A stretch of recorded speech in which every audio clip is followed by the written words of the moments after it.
Ayubowan, Vanakkam. I'm Vayoni Dimel. This is Boston Lanka News, bringing you news, views and entertainment from Boston and USA.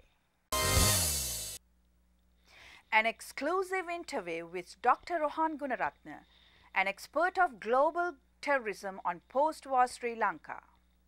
The second annual Sri Lankan Day in Boston. Dr. Rohan Gunaratna, Professor of Security Studies, who is the head of the International Center for Political Violence and Terrorism Research in Singapore, one of the largest specialist counter-terrorism research and training centers in the world, will join with the Boston Lanka for an exclusive interview in this edition. Dr. Rohan Gunaratna is a specialist of the global threat environment with expertise in threat groups in Asia, the Middle East and Africa.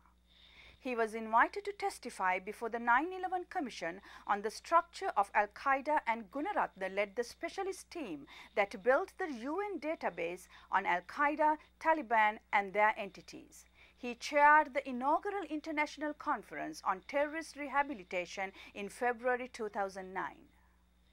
Author and editor of 14 books, including the international bestseller Inside Al-Qaeda, Global Network of Terror, Dr. Gunaratna joined with us from Singapore.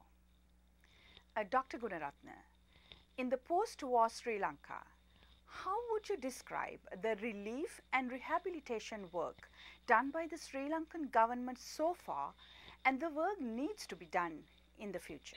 About 300,000 Sri Lankan Tamils who were taken hostage by the Tamil Tigers in the no-fire zone. They were detained for a period of time at the welfare centers for the specific purpose of screening them, because Tamil Tigers infiltrated those displaced people, and government identified those Tamil Tigers who had infiltrated them. But I want to share with you that those 300,000 people, almost all of them have been released, and there are a few thousands remaining in those open welfare centers. They can go in and out, people can visit them, and it is those people who have suffered the loss of their homes who are mostly staying in those welfare centers. So contrary to the publicity that the Tamil Tigers remnants generated overseas, that there were concentration camps and there were detention camps, I must tell you that that those Sri Lankan Tamils were exceptionally well looked after, and they were given money and they were given assistance, and they have now gone back to their villages and resettled.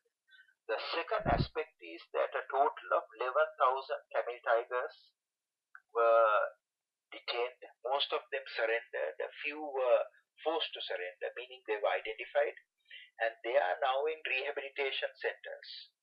And those Sri Lankan Tamil Tigers who are in those rehabilitation centers, they are being treated very well. In fact, they eat the same food that the Sri Lankan soldiers eat, and they play games, and they undergo 6 modes of rehabilitation. Spiritual rehabilitation, they do yoga. Religious rehabilitation, they also do education and vocational rehabilitation. They also undergo psychological rehabilitation, and they also do what you call creative arts in rehabilitation, meaning that there's a multifaceted rehabilitation program to enlighten them that the Tamil Tiger ideology ruined them, that it destroyed their lives, and now they must work towards building a new Sri Lanka where everyone can live together in peace and in harmony. Prabhakaran's vision was to divide people, like most politicians. And I want to share with you that the Commissioner General of Rehabilitation and the Bureau that is responsible for rehabilitation is treating them like their brothers and sisters. And I myself visited those facilities, and I want to share that they had a remarkable wedding where 52 or 53 individuals got married, and they were all given, the women were given thali, they were given pay packets, and Vivek Oberoi from India came and danced with them. So I think that it's a very compassionate society, contrary to the propaganda by the Tamil Tigers, remnants who are overseas, who are not in any way contributing to the suffering of the Tamils in the Northeast. I want to share with you that government has developed these two brilliant programs. One is the resettlement program, the second is the rehabilitation program, and these two programs have done remarkably well. Unfortunately, the Sri Lankan government has failed to publicize those programs. Could you outline some concrete steps the Sri Lankan government can take to engage the Tamil community at home and abroad? The Sri Lankan Tamil community overseas needs to be engaged. The Sri Lankan Tamil community at home, they have realized that the LTT message was basically disinformation and propaganda, and that Tamils and Sinhalese have lived together as brothers and sisters for centuries. But those Sri Lankan Tamils who are overseas, they have been dominated, they have been bombarded with the Tamil Tiger press, Tamil Tiger television, Tamil Tiger radio services overseas. So they are still being radicalized. And this is something that Sri Lanka should address through their diplomatic missions. And Sri Lanka must instruct its ambassadors and its diplomatic staff to have meetings with Sri Lankan Tamils, because they are also Sri Lankans.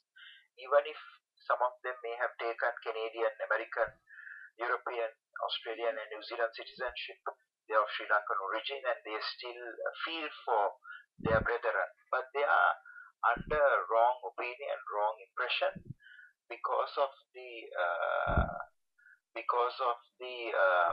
propaganda. And it is important to counter that propaganda, and it is important to ensure that they get the right message and the right ground reality. Let me ask you this question, Dr. Gunaratna. All powerful nations support the eradication of global terrorism. Sri Lanka defeated one of the world's most ruthless terrorist groups, yet Sri Lanka does not get much praise from the powerful nations of the world. Why is that?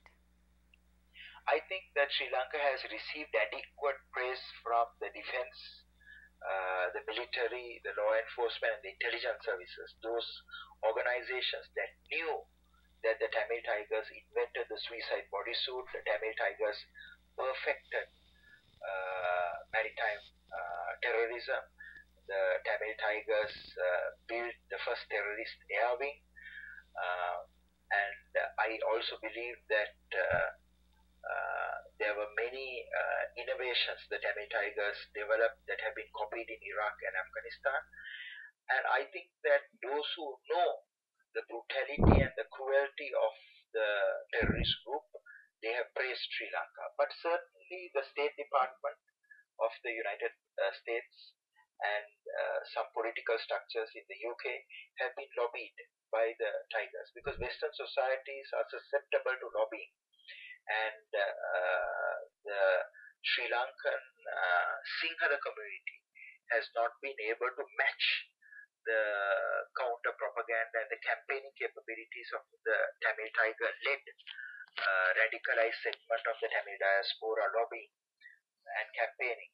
So it is important for the Sri Lankan government to work together with the larger Sri Lankan community, both Tamils and non-Tamils, the Sinhalese and the Muslims and the Burghers, and build that lobbying capacity, because Western nations are susceptible and vulnerable to lobbying.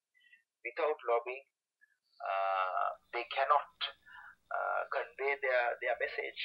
And the Tamil Tigers have a very powerful propaganda machinery that is providing disinformation and misinformation. And I believe that the Sri Lankan government needs to work together with Sri Lankan elite who are overseas to change this misperception that there were a large number of civilians that died in the final battle that eliminated the Tamil Tiger leadership. Thank you, Dr. Gunaratna. The second annual Sri Lankan Day in Boston will be held in the town of Acton, Massachusetts on next Sunday, September 19th. There will be a Sri Lankan cultural show with the participation of the Panchathuriya drum troupe. A Sri Lankan live band from New York will entertain the crowds as well. The Sri Lankan Food Pavilion will have a variety of Sri Lankan food, including ever popular hoppers, as well as rice and curry and other authentic food. The town of Acton in Massachusetts with the Sri Lankan Association of New England will host the event. That concludes our news edition this week. We meet you again with another news edition of news, views and entertainment from Boston and USA. Till then, goodbye.